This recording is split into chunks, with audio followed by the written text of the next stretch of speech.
sure you tried really hard to save money in the past only to come up short. And then you see someone's video talking about how much they've saved and you're just like, what the f***? How did they manage to do that? I know that feeling all too well. And so in this video, I'd like to talk to you about the 5 golden rules I've followed to help me save more than $40,000 in 1 year so that you too can exceed your savings goals. And the first way to do that is to not have a savings goal. Let me explain. Think about the things you do on a regular basis every month. You pay rent on time every month or else you get evicted. You need to buy groceries or food, otherwise you die hungry. But if you don't save, there is no real direct impact or consequence. This brings me to the first golden rule of savings.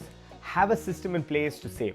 If you don't have a system, then there's nothing holding you accountable. Normally, people will just spend on things through the entire month and then try to save whatever is remaining at the end of the month. But this is not a very efficient system because you know how crazy expenses can get, which also means inconsistent savings every month. There's a reason why rent, bill payments, and automatic deductions are usually paid out well before time every month. It's simple because you throw money at things that just can't be avoided. And that's how you need to treat your savings too. Treat it as an unavoidable deduction. Create a system in place where you deduct a portion of your salary as soon as you have your salary credited. Automate it too if you can so that it takes care of itself first thing every month or when you get paid. This is a system that Robert Kiyosaki calls paying yourself first. The idea is that instead of trying to save what's left over at the end of the month, you keep aside your monthly savings amount so that you don't spend it throughout the month. Now, what you need to do with that amount every month, I'll let you know in a bit. The big reason why this works is because you start your month already having hit your savings goals for the month, which in turn means you now know how much money you have to work with through the month, ensuring you save and spend responsibly. So, how do you know how much to save or deduct first thing every month? Simple. Make a budget tracker and then deduct the remainder, right? No, dude. Hell no. Don't make a freaking budget tracker. No. No! No!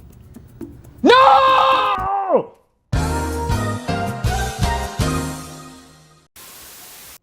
Okay, maybe I got a little carried away there, but here's golden rule number 2. Don't make a freaking budget tracker. And by this I mean, don't create a detailed Excel sheet and plan out exactly what you're going to spend in the coming month and then fill it out as and when you're going through the month or at the end of the month. That, according to me, is a real waste of your time. It's the most manual and redundant way to live life in 2024. It's really not worth it. Instead, what you can do is create a one-time brief budget that will uncover areas you're spending way too much money on. Plan to cut back on those areas, understand what your ballpark expenses for each month are going to be, and then plan your savings goals accordingly. Just remember that unexpected things are bound to show up and you just need to get comfortable when things don't go according to plan.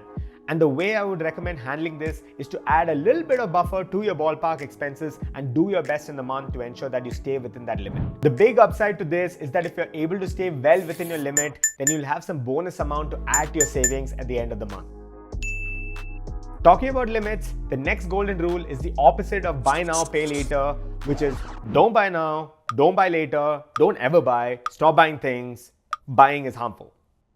Okay, that's not it. It's don't buy now, but buy it later or tomorrow. As I mentioned at the beginning of the video, the number of times I've come up short trying to save a particular month or year meant that I needed to really curb my expenses. And the biggest thing you can do here is to curb your impulse purchases. And so if you want to buy something that you're not in dire need of at the moment, then add it to your cart and come back to it a day or a couple of days later. This is an easy way to cut down on expenses because a lot of the purchases we're making are based on the dopamine buildup in our brains. And studies have shown that it's not actually buying the item that gives you the dopamine kick, but the anticipation of the purchase that really gets you there. But you get to put the paper in this little shopping cart and then it says, thanks for shopping with Dunder Mifflin. Damn it, Kelly, it knows! And so when you come back to your cart or website a couple of days later, you're kind of broken that cycle and chances are you'll realize you don't really need this item. Now let's talk about what you need to do with the amount you're saving. Golden rule number 4, demarcate your savings. It's important to have your savings housed in a separate account so that it's out of mind and out of sight. So as part of paying yourself first, transfer or automate the transfer of an amount every month to a different account.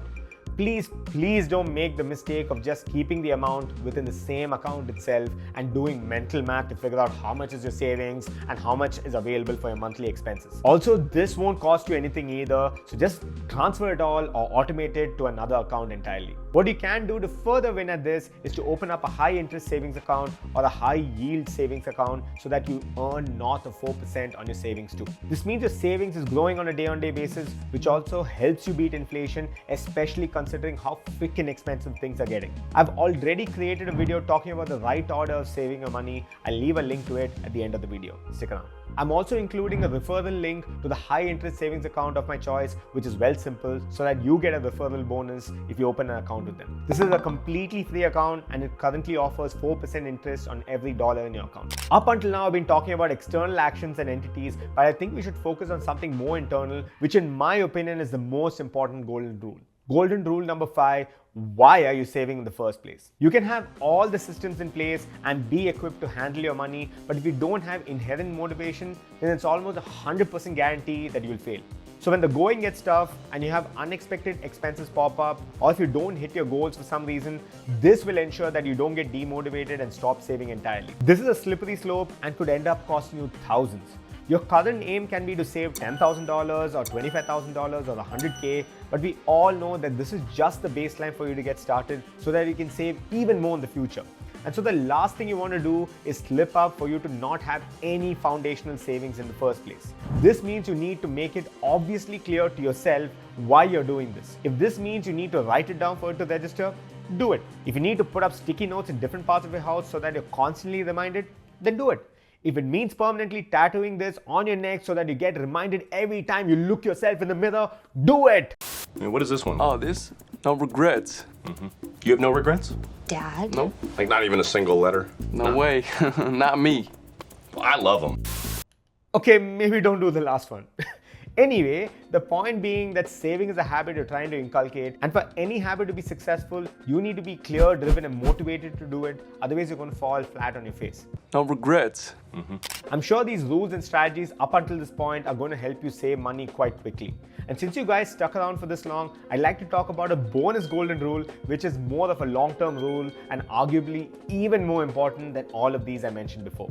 But before that, I'd like to address this fad that's been going around. Start investing early enough and compound interest will take care of the rest. It's compound interest this, it's compound interest that. The first thing people think about is, man, I should have started investing when I was a teenager itself. Sure, you could have done that, but it would have been pointless.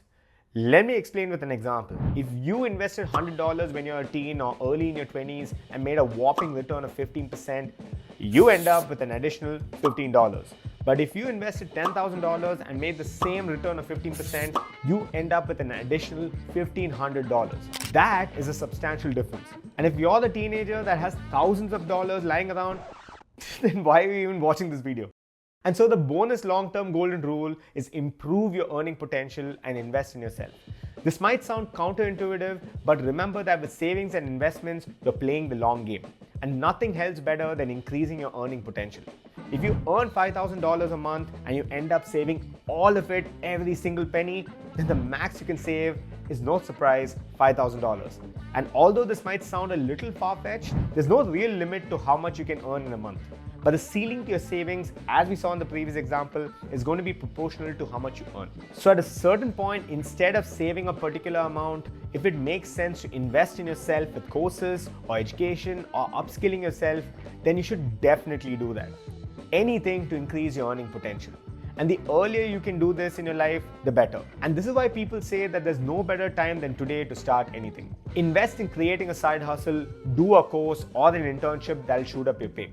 Whatever it is, the best investment you can make in this world is in yourself. I'd like to close this video out by telling you a story about two of my friends. And I kid you not, I'm not making this up. These friends do exist, but let's not call their names out for obvious reasons. Friend 1 is so ambitious when it comes to savings that she used to deduct a massive portion of her salary every month and throw them at investments at the beginning of every month without fail. And friend 2 was over-reliant on a credit card for all of her expenses, where she never used to keep track of how much she spent on a card.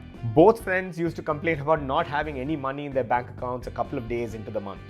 Why? Well, friend 1 oversaved or overinvested, not leaving any room to breathe for the remainder of the month, putting herself in a really tough situation, and this happened every single month. Eventually, she had to prematurely liquidate some of her investments and reduce her investments or savings percentage. While friend 2 had no limits on what she was spending using a credit card, that she used to constantly exceed what she was supposed to spend in a month. This meant that she had to use most of her salary to pay this off right at the beginning of each month, with some months where she had to delay the payments, resulting in ridiculous late payment charges. Moral of the story, be realistic with your savings and choose a limit and a system that works for you. You might see someone saving a couple of thousands every month or spending a couple of thousands every month.